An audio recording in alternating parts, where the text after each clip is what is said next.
चुनरा सेवक परिवार रे जी भी शिशुटी जन्म हो तार निश्चय स्वप्न थी जे मु कौ दिन जाइए नीलचक्र को स्पर्श करी। शिशु जो कहले केवल पुत्र संतान जी जात हेबे तांकर ही सौभाग्य जुटी थाए। कन्या संतान माने साधारणतः सेवा कर न थांती। तेणु पुत्र संतान टी जेतेबेले बड़ हुए 12 वर्ष 13 वर्षर हो जाए सेतेबेले से ताकू अन्य माने जो माने ताठारु सीनियर थांती बा वयस्क थांती सेमाने ताकू शिक्षादान करती।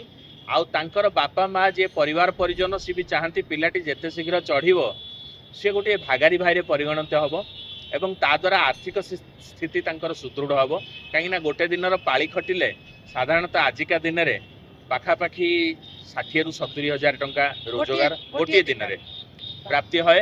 तेणु समस्त आशा और स्वप्न रही है केमिति आमर टिके पुत्र संतान टिके हेबो एवं से पुत्र संतान महाप्रभुंकर आशीर्वाद रे बा कृपा रे सी जमिति कौन प्रकार शारीरिक विषमता तार न रही मानसिक विषमता न रही जदि से किसी विषमता रही थाए ताले मध्य से पुत्र संतानटी 22 वर्ष 25 वर्ष हवा पर्यंत मंदिर चढ़ी पारि न थाए। तेणु जगन्नाथ महाप्रभुंकर आशीर्वाद एथिरे लोड़ा एवं से पिलाटी जहाँ फल कि उपयुक्त होता है श्रीमंदिर चढ़ी महाप्रभु सेवा करने।